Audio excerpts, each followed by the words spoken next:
Coming up next on Walking with Dad. Self-confidence that you are going to be lacking because you think you came from a certain group. So, when you realize who your family really is, where you did come from, where you originated, I think it makes a difference in your upbringing and your mentality about what you feel like you can be, moving forward. So it's just little things like that I wanted to make sure that we instilled in them as they were growing up. And welcome to this week's episode of Walking with Dad. I appreciate you for taking the time out to be with me on today. And I actually have I say a great episode every time that I get a chance to speak with somebody because it is. And on today, I have a friend of mine who will be joining us on today. I've actually known this guy for about 8 years now through different working ventures, or one rather particular working venture that we've shared together roughly about 8 years ago now. He is actually born in the great city of Williamsburg, Virginia. He is a big family man. He's actually been married for 11 years. He now has three children of his own. I am not going to take too much from him. I'm allowed for him to tell his story on today. And I want to introduce to some, present to others, Andre Parrott. Dre, what's going on, man? Hey, hey, hey, what's up? Man, how you doing How today? you doing? Doing good, doing good. Good, man. Glad to see you, man. Glad to have you on Yes, with sir. the Walking with Dad, man. Um, so man, yeah, like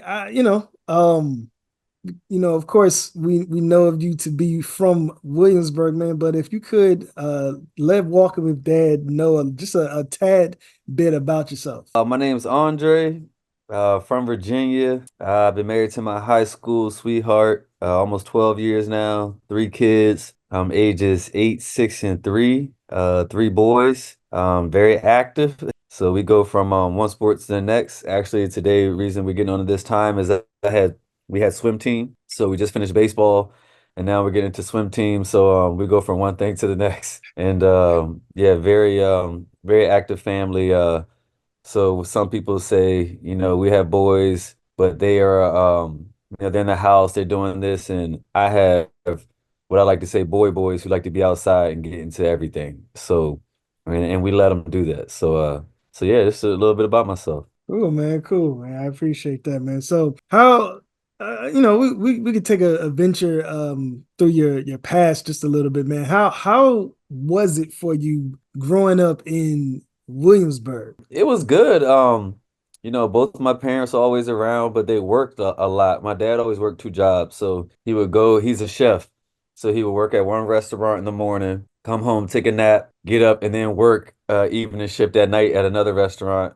My mom worked in hospitality, so she would get up in the morning, usually get off at your normal 5 o'clock, come home, get dinner ready. So even though both of my parents were there, because my dad worked two jobs a lot, we didn't it wasn't like he was there with us throughout the whole day. We had our spurts with him and be able to do things with him on his days off. But very still present in my life still to this day. He lives 10 minutes away from me, so anytime me and my wife get a chance to do vacations where it's just the two of us, he'll usually come to the house and watch the kids for us while we're gone. So still have a great support system. But my family's always been really close, so everybody pretty much lives here. So we see each other pretty regularly. We're in a big group family chat when anything is going on or anybody's having an event. So we communicate, we support each other. And it's always been like that since I was a little kid. So even to this day, family is just very important to me. Cool, man. Yep. Cool. And so, with family being very important to you, and you've mentioned both your mom and your dad, are they still married or are they married? So my parents were never married, Okay. but they had a great relationship. And unfortunately, I lost my mom a couple of years ago. Uh, So it's just my dad now, which when you go through something like that, it makes you even draw closer to the parent that you still have left because you start realizing you never know how much time you're gonna have with them, especially as they're getting older. But that was one reason that for myself, I always wanted to be married even though they were together, I never saw them with anyone else. I just wanted that for my household for, as my kids grew up to for both parents to be there, for them to see their parents in a, a married relationship, to just have that as they grew up, because that's not something that I had. And not that it was the way I grew up was bad or anything like that. Both parents were still there, but it is different. You go to your parents' house or your friend's house, and like they're married, and that your parents are not married. So you always kind of wonder why, they never did when they were together. But it's not something that as a child you're going to question them about. So I never, went into those details with them. I kind of just, I had everything I needed. So it was, they supported us. We saw them all the time. So it was like, hey, I had nothing to complain about when it came to that. I guess there was just no title, when it came to that part of things. Yeah, man. Yeah. And I hope that this doesn't sound too cliche, but definitely my condolences go out to you and your Oh, no, family. I appreciate Yeah. it. If you don't mind me asking, how did your mother pass? So it was kind of unexpected. She ended up having a heart attack while she was driving, and she went unconscious, and they were able to revive her, but she was in a coma and she never came out of it, Oh, essentially. wow. So it wasn't anything where she was sick or she wasn't having any issues or any of that. It was just a kind of happened unexpectedly. So it was caught all of us off guard, because it's not something that we're anticipating or anything like that. Where, sometimes if someone's sick, you kind of know it's coming at some point. You can try to prepare yourself. This was kind of it happened like that, and 2 weeks later, Mm. she was gone. Yeah, it was took a little bit to kind of cope with it. I mean, it's still something happens like that. I mean, it's you never really forget about it, and I think about it every day, but you kind of just you adjust your life, and I mean, you got to keep moving on. Yeah. And steps at a time. For Obviously, sure. different people do deal with different things differently. That's a lesson in life, definitely, man. And just out of curiosity, how has your dad been adjusting and coping with that? Staying busy, which he's always been a busybody, but he's not one as well that likes to get very emotional, so he's one of those dads like wants to be hard and not really share his emotions. So I mean, we had our moment, and we really haven't talked about it a whole lot, to be honest. We were just living in the moment of where we're at right now. And again, he lives 10 minutes away, so I see him regularly. We help each other out with different things that we have going on. He still is doing catering events, so he calls me every now and then to help him with some paperwork, computer stuff that he doesn't want to deal with. So, yeah, and he watches the kids once a week. Because my wife works 2 days a week, and one of the days that she works, I work as well. So, on that day, he helps him and my between the two of them, him and my aunt, they watch the kids for us, so we didn't have to do any daycare. So he gets to spend some time with them at least once a week, and they get to have their experiences with. They call him Boom Boom. It's his like name. It's not Grandpa or Pops. They call him Boom Boom. So that's what his name is for them. But which that's kind of cool, because I don't remember spending a lot of time with my grandpa when I was younger. Like, he would be at the house, but he wasn't babysitting us or watching us, or throwing a baseball with us and us hitting the ball or doing anything like that. But they get to have that experience with him. So that's kind of cool. Wow. Where did Boom Boom come from? So it's this anytime he's doing things around the house, or again, he's a busybody, he always say boom boom boom boom boom, like before he moves to the next step. Or it's almost like I don't know if it's his nervous energy or just, all right, I'm moving to the next thing, but he always just would say that boom boom boom boom boom boom. And like, so they just thought that was funny. So they just started calling him Boom Boom. And so that's kind of where the name came from. But a lot of my family recognizes that he does that, but we didn't give him the nickname with the kids. They gave him the nickname, so that's Yeah. just what they call him, and he loves it. So Yeah. That just goes to yeah, show of like how observant kids are and yes, how they pick up on things. And that is funny. absolutely, absolutely. That's But he funny. has a hat and everything that has Boom Boom on the side of it that was embroidered. Ever since they've been started calling him that, so he's embraced the name. I would say that. So I don't think they would want him to call him anything else. Yeah. Ah man, that's cool. That's Yeah, cool. That's unique. All right, man. So you mentioned that yeah. you I've never heard that as a grandpa called that. yeah, but there's been some names Yeah. now. Like please believe. Please believe. So you mentioned, of course, having had your dad around, mom up until a few years recently.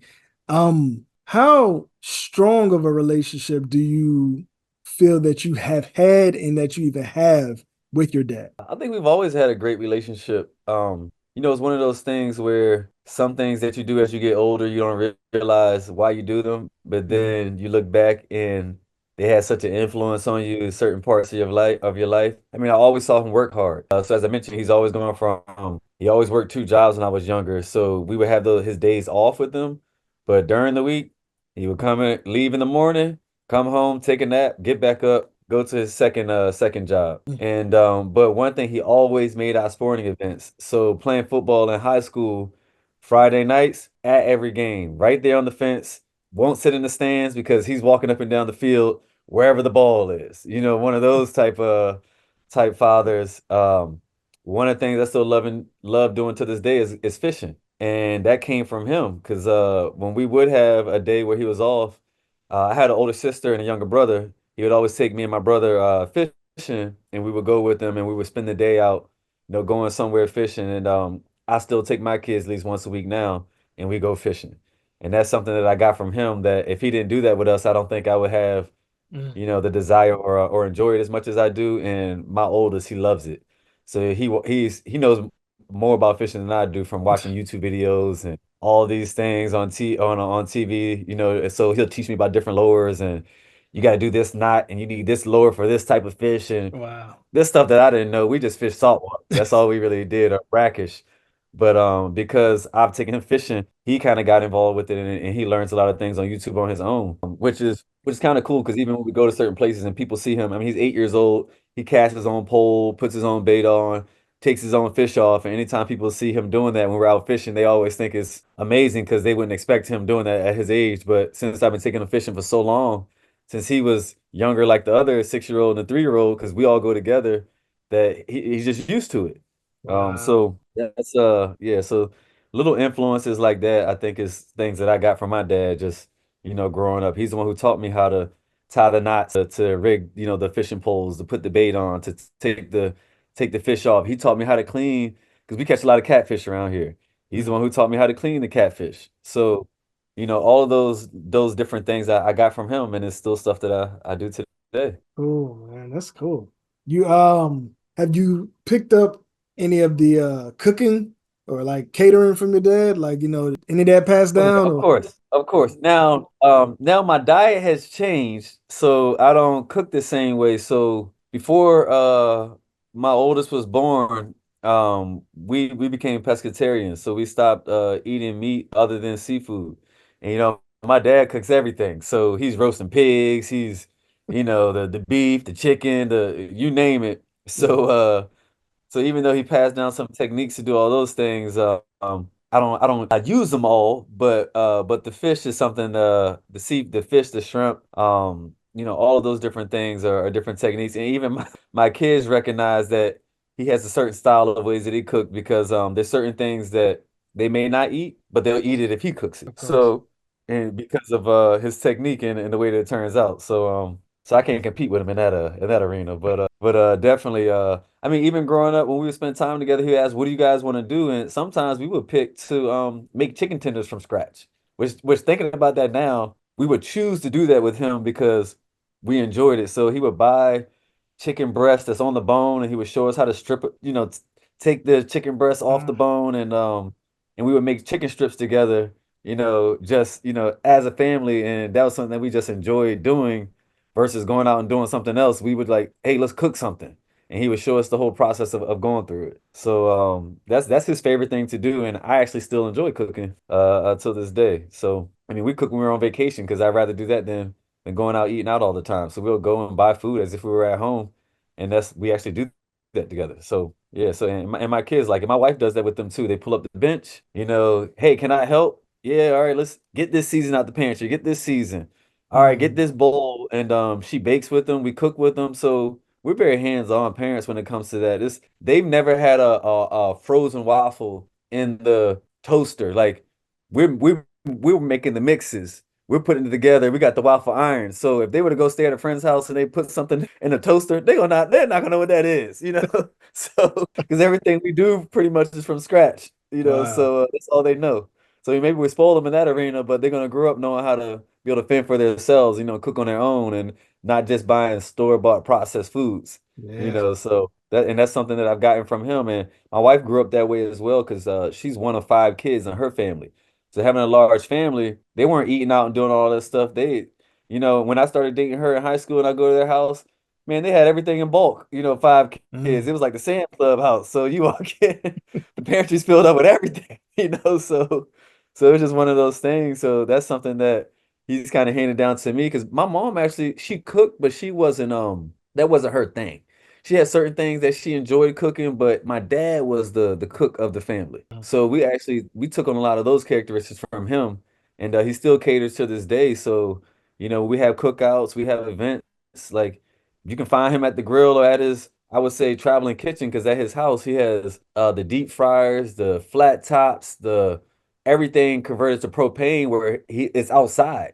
Okay. So he can cook everything outside, you know, right there that you would need, and he stays in that area. So if you want to see him, you got to go to where he's at. You know, that's kind of like in the yard, if we having a cookout, that's where he is the whole entire time, and his crew kind of congregates around him. You know, so that's just, and That's everybody crazy. knows that.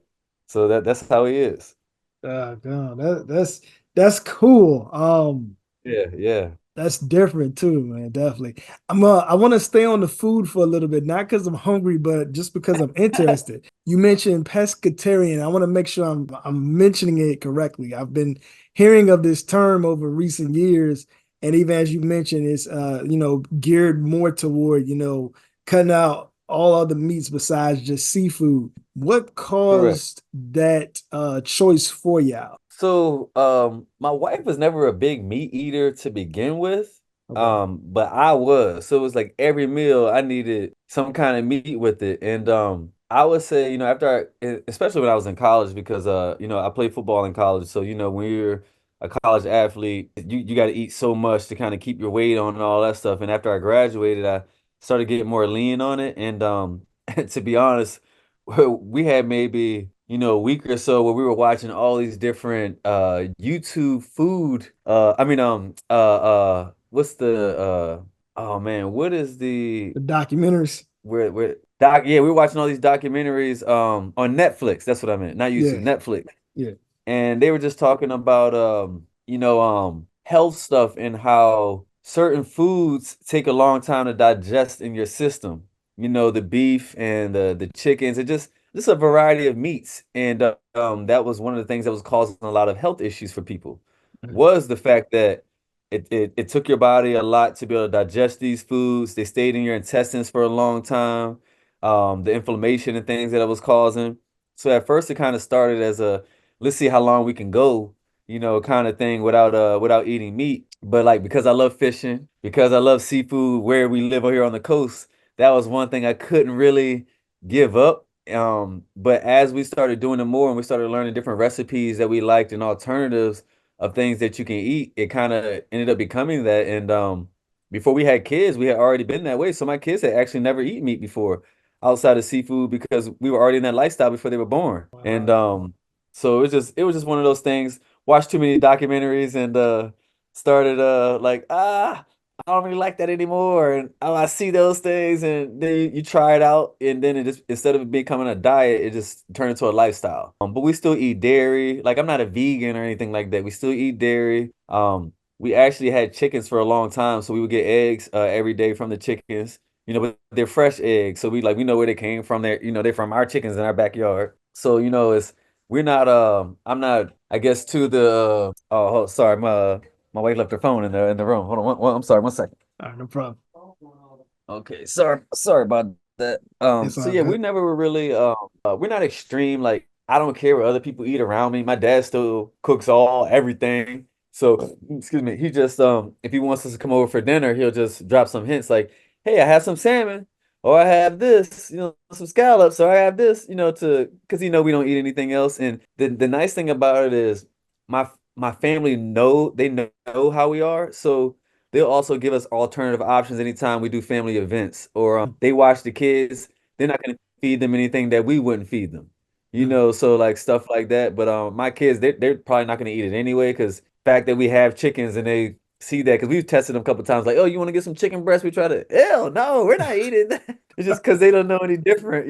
So who Yeah. knows what'll happen as they get older. But right now, it's kind of the diet we're on. And I had a physical yesterday with my doctor, and she said, that's she thinks that's why like everything is so good for me right now. One of the things, reasons why I'm as healthy as I am, with all my numbers and everything, because of my diet. So, Mm. as long as everything keeps working out, I don't really see it. And I don't really see it as a diet now. It's a lifestyle, It's a because lifestyle. I mean, yeah, we don't I don't it's what we do. So we don't have anything else in our home to eat a bad way or have a cheat day or any of that stuff. So, and I don't have any desire, for it. So, but I love my fish, all different types, salmon, ahi tuna, flounder, obviously catfish, because we catch a lot of that around here. I ate scallops, shrimp, crab, all pretty much all the seafood style stuff we still eat. It's just no other meat is involved. Okay. So yeah, it's kind of how that happened. It was too many documentaries and started as let's see how this goes, and it's been almost 9 years now. Now, So now with that too, and I don't want to make this a whole fitness thing, but I mean, for the sake yeah, of, the information and being able to, inform somebody else or, fill them in with something they didn't know. Usually with the strictly, I guess you could say seafood, there's always that cautionary thought about, mercury or too much mercury intake, So, yeah, what yeah. yeah, fill us in on that, man. So it's about one buying seafood that is uh wild. For one, you don't want to be buying a farm raised. So that's something we stay away from. All the seafood we buy is going to be wild caught, those type of things. And funny thing is, yeah, we were fishing yesterday, and this guy comes out there with this pole, and he's taking these samples out the water. And this is at Chickahominy River Park. And I'm asking him, you testing the water? And he says, yeah. And that was one of the things that they were testing for, was for mercury. So anytime the levels are high, they'll actually put up a sign that will say, you shouldn't take more than this amount of fish home, from this area. But he said Chickahominy is usually pretty good there, but there's some other bodies of water um that they test that may have high levels. But here recently everything's been fine. And even my doctor, that wasn't anything that ever came up. And because I did what ended up doing, I did a just a regular physical. So they did a blood test from me. They took my blood maybe 3 or 4 weeks ago, did all the different tests. So I went in yesterday to actually get the results from it. So they give you results because they test for all these different levels of pretty much everything. And that wasn't anything that was any concern. We may take some B12 supplements, maybe some iron supplements, different things like that. Because one of my I guess original concerns was about, like, oh, am I gonna get enough protein and all these different things. But man, there's so many. That's really a misconception that you can only get protein from meat. I mean, even vegans can get protein from the things that they eat. It's just we don't realize it. All the grains and the nuts and even many vegetables. Because I mean, think about an animal like a gorilla. They're vegetarians. Look at them. You know what I mean? Yep. So it's Yep. not like it's not, protein does not just come from meats. There's a Yeah. lot of sources out there of protein that you can get where you don't need it just from, beef or chicken or some of these other things. So Yeah. even though we do get it through different seafood sources, we get it a lot from other things that we eat as well. So, but yeah, that's not hasn't been a issue. I've heard about that, but yeah, it hasn't been any issue for us at all. Yeah, man. So I'm gonna touch on it real quick and I don't want to stay on it just because I don't want to get monitored by YouTube or anybody like that. But of course, here in America, with the way the advertisement works, we are fed false narrative of a lot of stuff. And I'll just leave it at that, just to Yeah. be safe. One of the reasons we homeschool our kids, we have a little more control over what they're learning, with stuff that they're exposed to, all those things. They get all the social aspects because we're in so many different I mean they do something called forest school, which is like a version of Boy Scouts. They teach you how to survive outside, they teach you how to do different things. So there's a big group of homeschool kids that do that with. They're in soccer, they're in baseball, they're on swim team. So as far as like social aspect, I feel like they get more social interaction Mm, than I did in public school because we're not just sitting in the classroom with the same, kids all the time. They're out and about doing all these different things. And we get the control on their learning. So my son last year when he did his tests for school, because they still got to do tests and all those things, he tested 3 grades higher than he was supposed to be. mm. So it's like, we have the flexibility to go do stuff when we want to do it. They're learning and we get to control, the what they're learning and how they're learning it. And if they have a certain interest, we can dive into a little bit more and kind of hone on whatever it is that they're interested in. So I love it. It's something we've done from the very beginning. Because I know some people got into homeschool once the pandemic and stuff happened. They thought virtual learning was homeschool, but it's not. That's not homeschool. They're just sitting at a computer. They're doing their regular stuff at a computer, and it's actually pretty different. So we try to build a lot of stuff that we do and kind of build lessons into it, and yeah, it's worked out great for us so far. So let me ask you this, man. I know when it came to the food, or when it comes to the food, you let people still be what they are and what they choose when it comes to the food. When it comes to the education, though, Hmm. I don't want to use the word bias, but do you lean a little bit more toward homeschooling, or stand a little bit stronger with homeschooling versus, your food? I'm sorry, you're breaking up a little. Okay. Can you hear me? I'm sorry, you were breaking up a little bit when you were asking that. Can you ask that question again? All right, is it good now? Yeah, I can hear you. Okay. So when it comes to, like, your choice of eating and dietary choices are pescatarian, and then for your kids, you're leaning more towards homeschooling.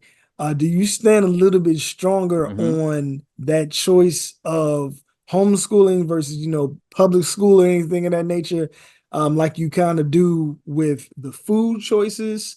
Is that a little bit stronger than, your food choice options? Well, if the kids decided they wanted to try some different foods or eat different foods, I'm open to it. It's just they don't have the desire to do anything because they're used to what we cook. Even when they go to other families' houses and they're cooking all these different things, Mhm. they like because they had told me, oh, we tested them, we messed with them a little bit, like, hey, you want a piece of this? Or you want to try this? Like they have no desire. When it comes to the homeschool, one of the things that prompted us to do that was so I would say for me, I can't speak everything from my wife's side. We were on the same page when it came to it, but when my third child was born, I had this desire to know more about myself or my family genealogy or where I came from because it's something I wanted to teach them. So as I was going through that journey, I started doing my genealogy and I ended up getting into I want to say I was in the 1700s and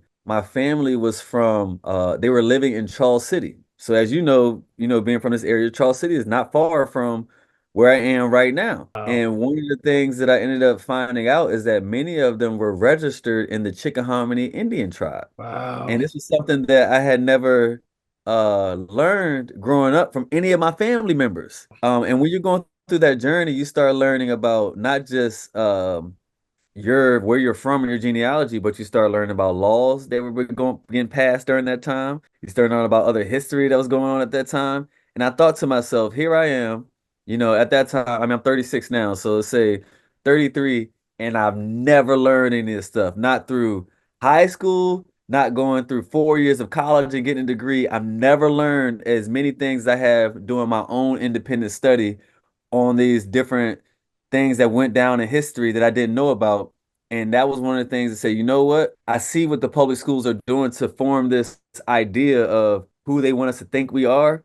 And I don't want my kids to go through that. I want them to get the full picture of everything because there was a lot of I try to tell some of my family members about what I was finding and because I remember my grandma as a younger saying that like or her mom was Indian and stuff like that. But when you look at yourself and you have a picture of what you think an Indian is supposed to look like, is you don't fit into that picture. So as I started doing more family genealogy and history and actually looking at even some of the um uh portrayals of Indians in on maps and pictures back from the 1600s, I said that looks like my family.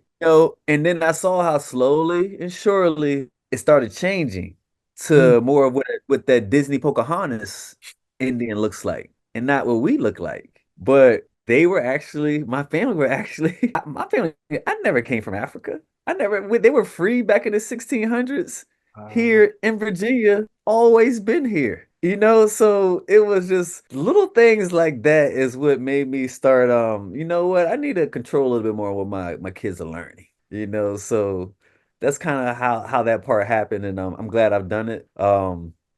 Because it's some people say, well, why does that matter? I think when you're growing up, if you learn about history and they're starting your history at a certain point and telling you this is where you came from, there's a certain level of self-confidence that you are going to be lacking because you think you came from a certain group.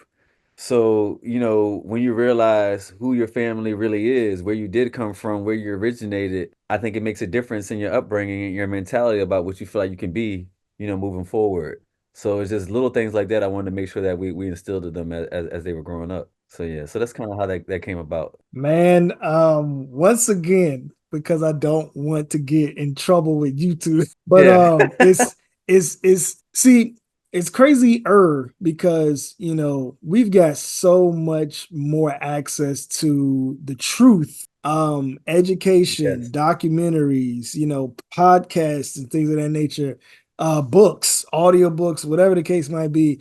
We kind of have no Yes. excuse for a lot of the truth. If you are not accessing the truth nowadays, it's your fault personally. And with that, all I'm gonna And I say, tell everyone, read. yeah, yeah, yeah. There's I'm sorry, go ahead. no man. All I was gonna say is it's a principle that I've always heard. It's the ABI principle. It's just to always be improving. And yeah, Absolutely. yeah. Absolutely. I mean, and many of these things that I wasn't aware about, it was right there in front of me once I started looking for it. It wasn't like it was they were trying to hide it. I mean, the Library of Congress, the Library of Virginia, they have many documents on their websites right in the open that tell you these things, but we don't read. I mean, just to be honest, we're more about the entertainment than actually learning. Is even to this day, like as far as like I didn't like reading as a child, but as I got older, I realized the reason I didn't like reading as a child is because I don't like fiction books, but I like books that are about history or government or business or things that I can learn and implement. But fictional story to me, I just it didn't I didn't gravitate towards it. So once I started finding books in other genres where it was something that was tangible to actually learn. I like stuff like that. So, and that's we read every night to our kids. So every night we got our routine. All right, we have dinner. We may let them watch one show before they go to bed. They got to go and brush their teeth, do their flossing, because my wife's a dental hygienist. So she's on them about brushing their teeth and doing their flossing. And then they each go to get to pick a couple books and we read to them. Now the oldest, the 8-year old now, he can read, so he reads like his own books. We still may have him read to us, but sometimes he just likes to listen to us reading the books to the other two children. So, but that's a normal routine for us and I actually didn't have that when I was younger. My parents didn't read to us at night, so I didn't grow up having like that routine. It was like, all right, go take your bath, it's time to go to bed, kind of thing. But for them, no, we read to them each night, and it's actually a punishment for them if they're not acting right. And we say, nope, you don't get a book tonight. My youngest is mad about that. Like so sometimes it's used as a discipline as well, where you don't get your book because you weren't doing what you're supposed to do, like that kind of thing. But yeah, man, we just trying to instill on this reading is a good thing, and you can learn from that, and build up your confidence. They will not be the one they wouldn't be the one in school that hey, we're doing popcorn reading and it gets to you and you're nervous or scared to be able to read your part in the book because you're not confident with doing that. that's not going to be them growing up. So it's just little things that you experience growing up that you try to be better, for your kids when you get to that point to be able to teach them. Oh boy, Dre. It feels like we've been in the same room or something, man, because it's been like recent years that I felt that basically coming up, public school, a little bit of private school, public school education, and I felt like, man, I think that history is like my least favorite subject. And as I've gotten older, Mhm. all I'm realizing is that okay, it's not so much that history is my least favorite subject, it's just that history, how I've been taught, was my least favorite subject. Yes. Once you actually learn the truth of Yes. history, then it's like, Oh man, it's so oh, fascinating, man. Yes. Uh-huh. goodness, man. Exactly. I think the truth is more entertaining than what they feed us because once you start diving into it, it's actually very interesting and it makes you realize why a lot of things are the way they are now because of what happened back then that you didn't realize. So it's just, I mean, it's indoctrination.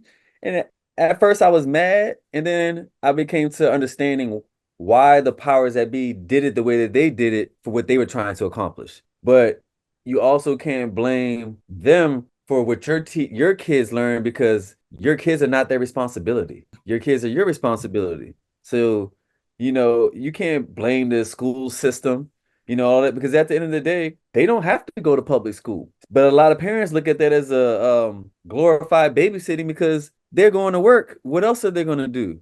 So sometimes not everybody's in a position to be able to homeschool their kids or do things like that. We're very fortunate that, my wife, being her that she works only 2 days a week, she has the ability to be able to do a lot of these things at home. When I have on my own, we have the ability to do a lot of these things at home. And, not everybody has that. So, I'm not blaming anyone for not giving their kids the certain education. Sometimes it's just not feasible, for them to be able to do that. But because it is for us, we're gonna make sure that we do. So it's just one of those things. Not as a bash and not as a downplay at all. But can you repeat that part for the people in the back about that your kids are not the teacher's responsibility? Can you repeat that one more time? Yeah.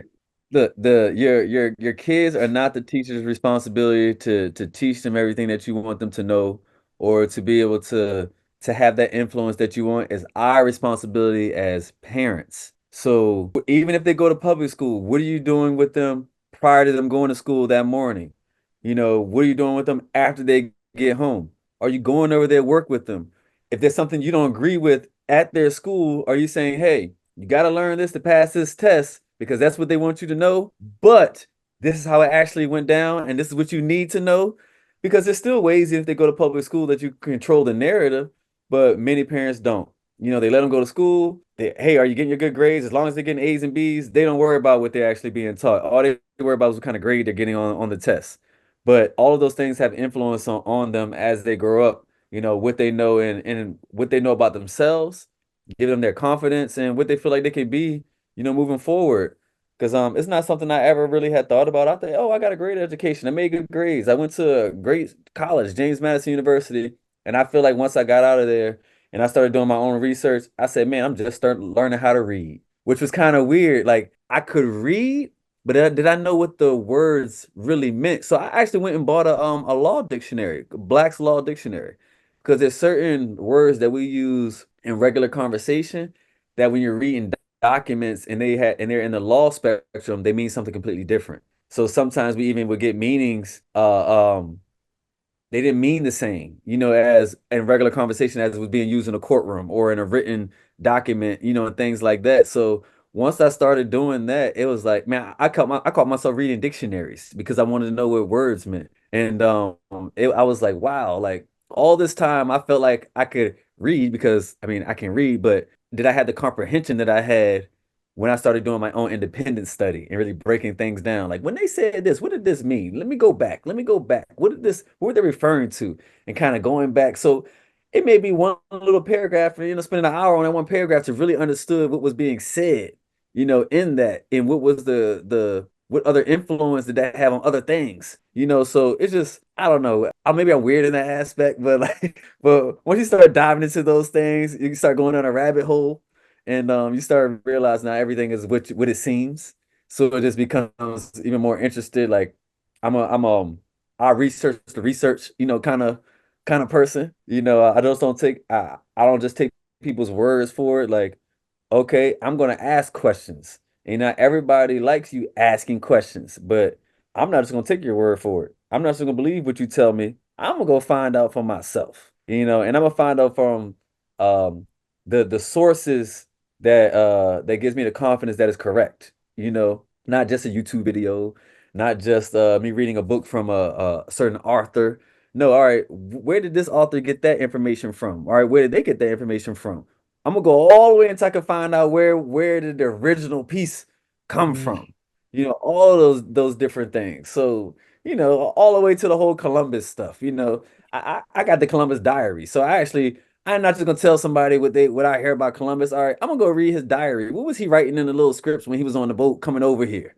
And when you read the diary compared to what people told you about him, different story. So all of those little things, man, is interesting to me because I look at it as history. I don't even get mad no more. I just look at it as history. It just wasn't taught to us that way. Yeah. So for the folks watching, um, I hadn't told this part yet, but Dre and I know each other originally from working together in timeshare. And Dre is and has always been knowledgeable in his own way. I'll say it that way because yeah, like the way you just hit it out the park, man. Yeah, I'm almost speechless, bro. Yeah, like there's power. We've always, had the misconception of, knowledge is power. It's actually applied knowledge is power. Knowledge can lead to wisdom. Wisdom is not necessarily by how old you are, but what it is that you can actually apply. And I don't even want to make it so much of an America thing or an ethnicity thing, a background thing. It's just a people thing to just want to yeah, have the desire to want to educate themselves. The fact that education goes further than absolutely. K through 12 or getting a bachelor's, master's degree. It's just about in life educating yourself, man. And yeah, that was literally everything that you just touched on. We could stay there for For sure. forever. um, um, Yeah, yeah. you have mentioned having siblings. How many of it is there again of y'all? So I'm in the middle. I have an older sister and I have a younger brother. Okay. So I'm the middle child. My sister is she just turned 40 last year because I took her to Las Vegas for her 40th birthday. And then my younger brother, so I'm 36, he's 32. Okay. So I'm in the middle of them. Yeah. So my sister still lives in this area, but my brother is he's out in Utah right now. He's been living in Utah, Colorado, Mexico, Texas. Like his work sends him to different places. So he may be a place a couple years at a time, and then they send him somewhere else. So he travels a lot. But my sister's always lived here, same town, same area, what have you. Okay. So I saw her yesterday. So like we're pretty close. I was just about to ask that because you probably wouldn't sponsor and treat a non-close sibling in such of a way to gift them a trip to Las Vegas. So I was just about to ask that actually, man. So you had touched on from your father passing down to you, like different times that y'all have shared, and even cooking and cooking choices and things of that nature. What is a something or even a few things that you did not learn, but that you've taught to or are teaching rather to your sons? That's a great question. I would say business. So I'm an entrepreneur at heart. I've had many businesses. Working in sales is kind of you're almost an entrepreneur, especially if you work 100% commissions. But back in 2016, I started a custom headboard company, and I ended up growing it and getting a bunch of contracts with the colleges and doing dorm rooms.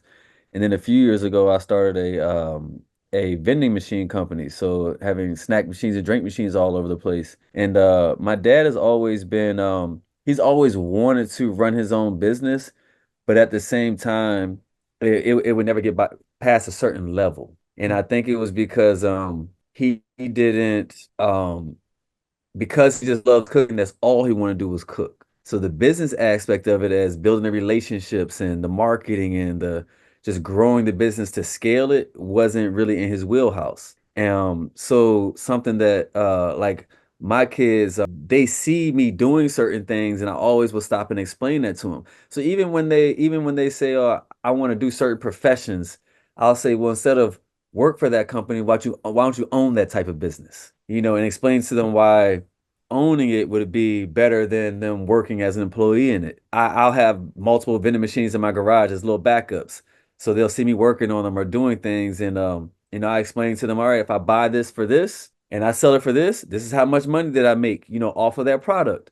So those were things that my dad didn't really hand down to me. I just saw him working hard as an employee. But he always talked about owning his own catering business, but it wasn't something that in my younger years that I saw. Now he does now, but it's still not scaled to what I feel like if he would have started this when I was younger and really went into it versus working as an employee, where it would be at today.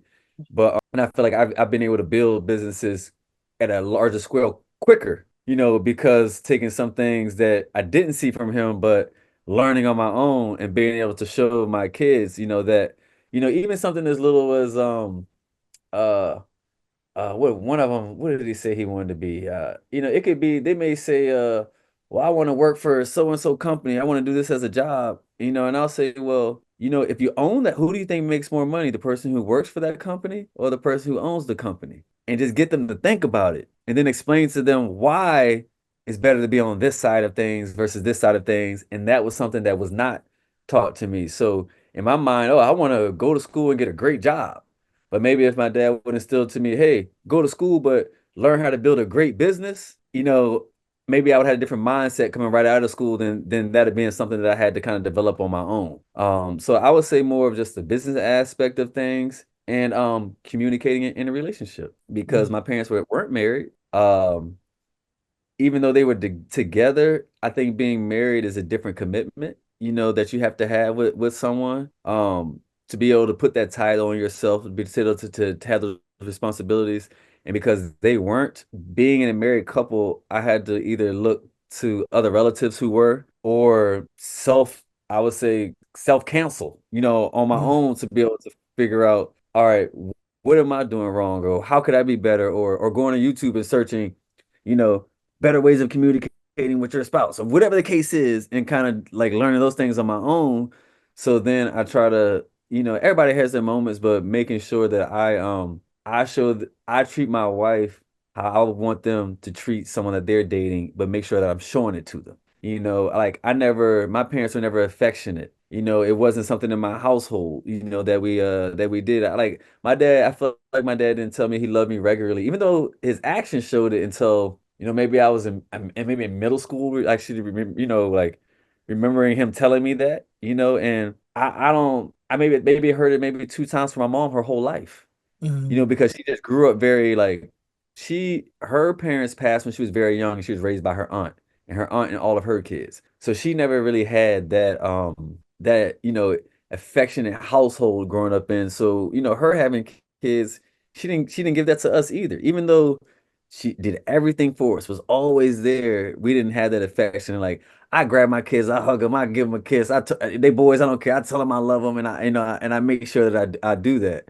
And that was just not something that I had growing up. So I don't care if they tell me back or not, because they don't really know what that means right now. But I just make sure that mm, they hear it, like that kind of thing. So I would just say business aspects, communication, little things like that I would say I didn't really get from them, that I had to learn on my own, but I'm trying to make sure that, I teach them about that as they're growing up. for sure, for So sure. I hope that helped, answer the question. But yeah, Yeah, I for would say sure. those things in those areas. Yeah, man. And you had obviously being married, you had touched on marriage, and now, as you had mentioned, reaching 12 years soon. What would Yeah. you say Yes. is a reason or any reasoning of why marriage is what one can see to not be worth committing to nowadays? Well, I think I was in a unique situation where I met my wife in high school. I think when people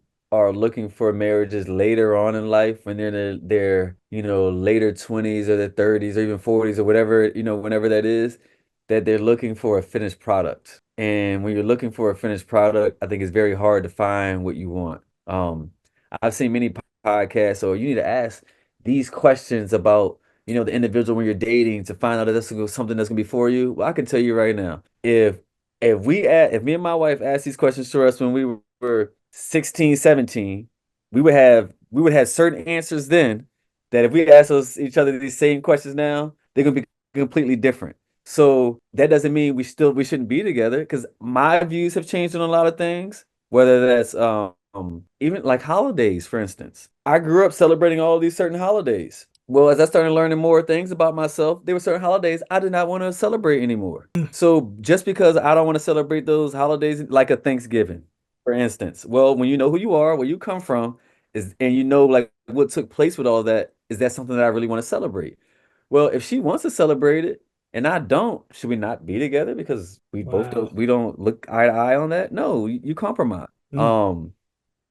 Political standpoints. All right. If both of us are running this way at one point, and then me being an entrepreneur and starting a business, if I feel like a certain party is better for me because of the benefits and things I get on this side, and is maybe is if we're not on the same page, all right, are we not supposed to be together anymore? So Mm. I think it's more of being able to compromise and communicate and just see where the other person is coming from, and where you don't have to agree on everything, whether it's religion, whether it's politics, it doesn't matter what it is. All you have to be able to do is be able to see it from the other person's side, understand where they're coming from, and come to a compromise where you both can agree on and do what's be best for your family as a whole when it comes to some of the decisions that you make. And that's really what it comes to, because you are always going to be changing. Both of you are always going to be changing, and you just got to continue to date that person to continue to know where they're evolving to, so you can still be with them and not think they're the same person they were 5 years ago.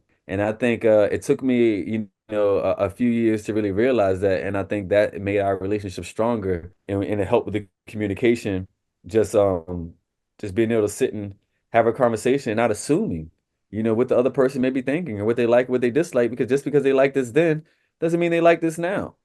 So just continue dating them and learning them every step of the way. And I think that's why we have lasted so long, and not giving up over one or two things that you have a fight about. There's actually a way to fight. Like, I used to think that fighting with your spouse is bad, but it's the way that you fight. You can have a fight or argument or disagreement, and you come out of that stronger because now you have an understanding of what the expectations are from each other. And I think little things like that is really what make a marriage work. And I don't think a lot of people right now are willing to put the work in. Is one little issue comes up, oh, he's not the person for me, or she's not the person for me.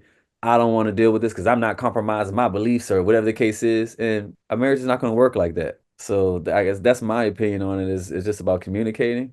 It's about compromising and realizing that the person is not going to be the same person in year one or year two. When you're in year 12, they're not the person that they were in your fifth year of marriage, because things change. And we went from being in high school to college, to doing long distance, to I'm not working, she's working, to I'm working, we have our first child, she goes back to work, we have a second child, he doesn't want to take a bottle, so she doesn't work at all, to now she's working 2 days a week. So there's so many different cycles that we've had, in different arrangements, that you make it work, just based on what's the best for you at that moment, and you continue to communicate. So, I laugh at some of the stuff I hear, or, oh, it's 50-50, or it should be this. And I'm like, no, whatever works for your household, because we've had times where I didn't work at all. She took care of everything.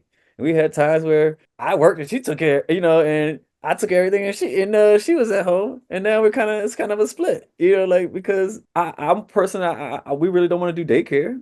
So that was kind of one of the decisions on, her working a couple days a week to still be able to do her own thing, use her degree, use her knowledge, clean some teeth, do what she enjoys, but also not having to put the kids in somebody else's hands to raise them for us, because we're just working and paying them to raise us. No, like, to raise them. So, everybody's dynamic is different. You guys got to do what's best for you and your household. And as long as it works for you, That's what's most important, no matter what's going on in anybody else's house, as long as you and your spouse are on the same page about what the expectations are. I think that's the thing. If you don't set what the expectations are between the two of you, there's always going to be a rift because you don't know what the other person is doing or what to expect. So as long as you communicate, you know what the expectations are, I think any relationship can work, even though people are changing. For sure, man. Um, with you mentioning that you have three Sorry, my boys. my answer is kind of long-winded. Nah, man, you right there, man. You exactly what's Yeah. needed, man. But you having three boys, three sons.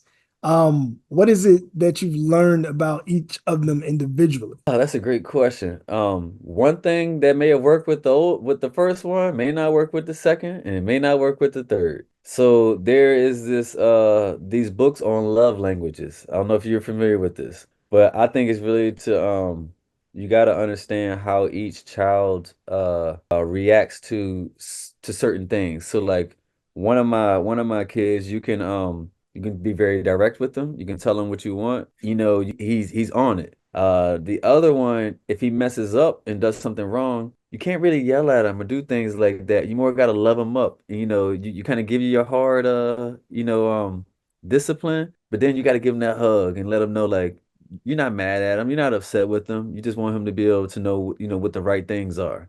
You know, so like certain things that may work with one child don't work with the the other child. You gotta learn what their love language is and what motivates them, and you kind of gotta kind of run with that. Because they are all different. You know, all my kids are pretty competitive when it comes, you know, to certain things. So that's one thing they all have the same. But my oldest is very even keeled. He doesn't get rattled pretty much. He's like, I don't know, I feel like we have a very our personalities are very, very similar in just how we go about doing things. My middle child is very similar to my brother, like a Tasmanian devil. You know, all over the place. So he's one you kind of gotta bring in and show him some love, you know, to kind of get him on the because he's more made motivated by pleasing you versus being disciplined on he did things wrong. You know, he Mm, wants to be able to you to be good that he did things right. So it's just you know the way that you go about doing it. And my 3-year-old, I'm still learning him because he's influenced by the two older children. mm, So it's kind of like he has a little bit of both of them, a little bit of both of them in him. So we'll see how it changes as the years go along. But I was actually very happy that I had 3 boys because I feel like for my personality, it would have been harder for me to be a disciplinary person with a daughter because I mean, I say that, you know, but I feel like I would have, she would have had me wrapped around her finger, you know, but like, I feel like I'm very hard on the boys, you know, and this is another thing for men. This is kind of off topic, but I'm gonna say this anyway. So we got to a point where we didn't want to have any more children. We said, okay, we don't want to have any more children. So then, if you don't want to have any more children, you have some decisions to make on different styles of contraception. I'll just say that. And you know, females dealing with birth control and things like that, it affects their hormones, you know, and all of those things. And if they go through surgery, that's major surgery for them for so that they can't have any children. So I decided to do it on my end. mm, And a lot of guys say, I'm not doing that. I would never do that. One of the best decisions I ever made for us. mm, So I recommend to any man out there who they are either not ready to have children, and I say not ready because it is reversible, or they don't want to have any more children, go get a vasectomy. It's a 30-minute painless procedure, and it will make your life a lot better. So again, this is a little off topic, but we're talking about children and having kids because there's so many children out there who don't have the father with them because it wasn't planned, you know, and we can't make excuses for us to have these children and not take care of them, or you're just paying child support, but you're not giving the child the time that they need. No, if you don't want to have children, go get snipped. It's not as bad as society makes it out to be, and it's a reversal for procedure. So if you ever decided later on that, oh, I'm ready, or I'm with somebody that I do want to have kids with, you can get it reversed and mm, you're right back to normal. But if you don't want to have children, it's better for your spouse's health and it's better for you to just go get the procedure done and be done with it. One of the best decisions I ever made. And I tell anybody that whoever asks about it. So yeah, that's my 2 cents on on that. So I'm not worried about having any more because I know I can't. You know what I mean? So Hey, I understand it. I understand it. Would Yeah, you so say that that there's so that's would you say that there's anything else that comes to mind that you words of wisdom, any kind of knowledge that you would want to share to to dads, to fathers, to our men out there? I will. So before I had any kids, one of the things that I did is I took a first time dads class at the hospital. So what they do is it's only dads. There's no moms, in the class. It's only fathers. And what they do is they show you how to swaddle your child. They show you techniques to put your child to sleep. They show you feeding. They go pretty much over the world of having a newborn. And what that did for me is brought my anxiety level down because when you never had a child or you never watched your siblings children or any of those things have been involved around with a little baby, like I never wanted to hold anybody else's baby. I'm like, I ain't gonna be responsible to something happen, like that kind of thing, but it's your own now. You don't have no choice because that's your child. So I think taking the first time dad's class helped me was bringing down my nerves. It gave me more confidence that when that baby came home, I knew how to put the car seat in the car. I knew how to buckle it up. I knew how to swallow them. I knew how to lay them down at night. You knew all those little things that you don't learn. It's kind of like you learn on the fly, but they went through that with us in that class. So that helped me out a lot. Another thing that we did is our older two children, we actually taught them sign language when they were babies. Mm. And what that did, it helped reduce the crying. And this kind of came about one of my wife's friends, she studied early childhood education. And we go to her house one day just to kind of hang out. And we didn't have kids at this time, but we see her daughter sitting in her chair being fed, and she's doing her hands like this. And we're like, what is that? And she's doing this and doing all these things with her hands. And we're like, what is she doing? Oh, she just told me she wanted some more to drink, but she's all done with her food. And I'm like, wow, she just told you with their sign language. Wow. She said, yeah, because kids, we think kids can't communicate, but like they understand, but they can't talk. So because of that, they just cry because they can't tell you what they actually want. And what we found was we taught them about like how to say all done, more, more drink, food. It was about eight things that they could say to us, and what it did, it reduced the crying because they're actually able to tell us what they wanted, even though they couldn't speak. Hmm. So that was something I would say that helped us out as young parents with the kids because man, you got the kid, they just crying at the thing, and you don't know what to do, you can't do anything, but when they can tell you, it helps out a whole lot. So that's something that we did the dad's class and doing the teaching them sign language. And it takes a little while because at the beginning, you're doing these signs to them over and over again, and they're not doing it back. And then like some people will give up, but then one day they'll just do the sign like I want more drink, or I want Wow. more food, or I'm all done with whatever I have. Whatever it is that they're trying to tell you, all of a sudden it clicks, and they'll start using their hands to do it because every time you say it, you do the sign. So you're saying it and you're doing the sign at the same time. You're saying it, you're doing the sign at the same time. And you're doing that repetitively every time you're working with them when you're doing things with them, and eventually they get it. And Wow. those two things helped us out doing the first time dad's class, teaching them sign language at a young age. And they don't got to know everything. Just, I would say the important things that you're doing on a regular basis that you want them to be able to communicate with you about, as long as they can tell you, you're good, man. Man, So those are two things I would say I would advise about. it's amazing just hearing you, man. You've actually mentioned in like three different ways just the power of like communication because homeschooling, the daycare, the history, and then even now with the teaching of the sign language to your kids from a young age. And if I could just ask like where can one begin to learn that sign language that they can teach to their kids? So there's some books, but I mean now you can go on YouTube and search literally early childhood sign language, and there'll be many teachers up there who will come up and teach you different words. Because again, we didn't know everything.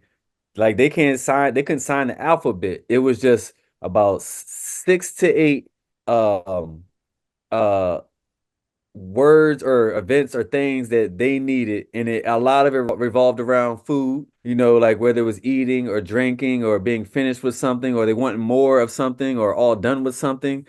things like that is really what helped us out. But a lot of the local libraries have it, but everybody now can just hop on their phone and YouTube or Google that, and it'll literally bring it up, and it'll show you show you what how to sign the words. And for us, we just did it every day with them, even if we were like, man, they're not getting this because they're not doing it back. We just did it every single day, and eventually, I can't say how long it took because again, all of that's going to be variable, but there's going to be a day where it comes where you're sitting there looking at them and they sign it to you, and you're like, oh, this is working. They're eating their carrots. They finished. They want some more. They hit you with this. Like, that's more. I still know some of these. Like, I want more of that. Or they sitting there, they're squirming in their chair. You trying to feed them, and they're like, I'm all done. So they'll Mm, just eventually they'll get to just start using them because they want you to know too. Because they wow. trying to communicate with you even though they can't speak. And they know that's the way to do it. So Wow. yeah, man. You just like Yeah, yeah. this ain't gonna be no shot at like any parents throughout my entire lifetime that I've been around.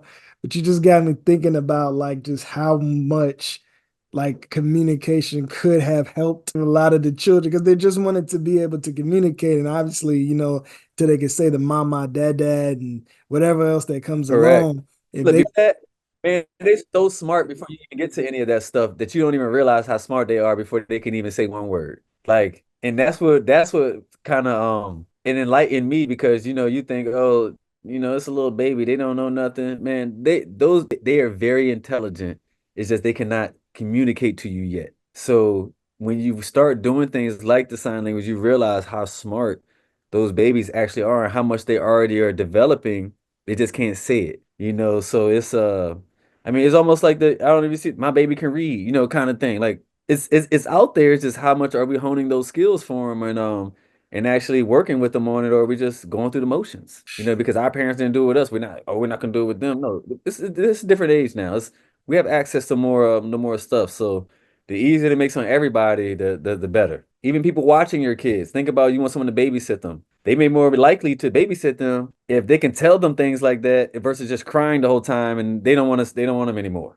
Like that kind of thing. So it kind of helps everybody, not just between you and the child. It's helping your child with the aunt, the uncle, the babysitter, the older siblings, all of those different things is just it's full circle. Well, look, Dre, thank you, bro. If I Yeah, no could problem. if I could give you the opportunity for your three kids, you said 8, 6, and 3. So say Yes. hypothetically, it's 10 years, 15, 20 years from now, they get the opportunity to watch this episode. They see their dad on this platform speaking about, the significance of being a father, man. And you use this as a time capsule for them, man. What is something that you would want to leave with them through having this opportunity? I would say I hope that they just appreciate the time that I spent with them, over these years. That they've taken a lot of the things that I've taught them and put them into action, and that I would just say that I love them, and that as as a father that they changed my life because you start doing a lot of things not just for yourself, but you got to take them into consideration, and probably a lot of the choices I made would have been a lot different if they weren't involved.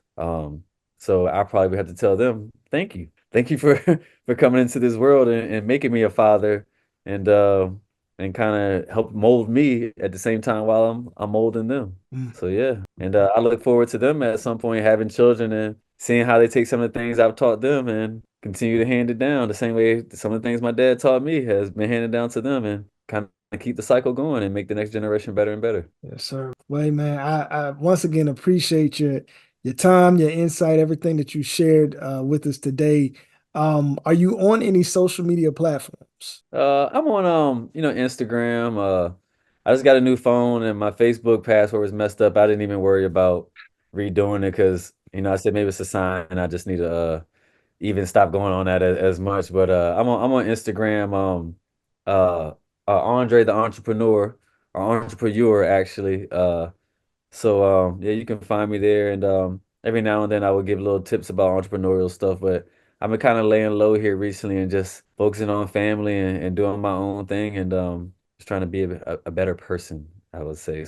So I haven't been posting a whole lot. So it's not much to, I would say, follow, but I do little stories of different activities me and my kids are doing, whether riding bikes or we're going fishing, stuff like that. So I do post things like that. We're going on vacation, boogie boarding, all that kind of stuff. So you'll see some family activity, For that's for sure. sure. For sure, man. And just one last thing from what you had mentioned with the it's still called Hanging Heads, your headboard business. Yeah, but when the pandemic hit, I started kind of phasing out of it because it was difficult to get suppliers to do certain things. So now I just been kind of playing a consultant role to other businesses who are in that industry and kind of laying low on my own business. So really not promoting it and doing things a whole lot with it because I've been more working behind the scenes at the moment. So kind of trying to help other people build up businesses in the same genre, essentially. So allows me to keep more of my time. Again, I have a family. I like having my time. So and when you're running a business, it takes a lot of time. Yeah. So this kind of gives me the best of both worlds. I get to watch businesses grow, but also be able to bring in some income on a consultant role, but not have to be in it, the entire time. So see, that's kind of what I'm doing right now. I can dig it, man. I can dig it, man. Yep. Well, once again, man, thank you today. Walking with Dad, thanks you. And for the folks watching on today, this has just been a great episode, man. Anytime speaking with Dre is and just has always been a pleasure. I definitely appreciate it. For our viewers here, if you feel like you've gotten some kind of value from what Dre has shared with us today, please please share with somebody else, especially another father or another family that comes to mind. Leave a comment, especially if something that he has said and he has shared that stood out to you, and subscribe to the channel, subscribe so that we can get this word out there to more people, more families, and more fathers. But until next time, that's it with us today, and I'll see you on the next episode. Rich man, thanks for having me. Yes, sir.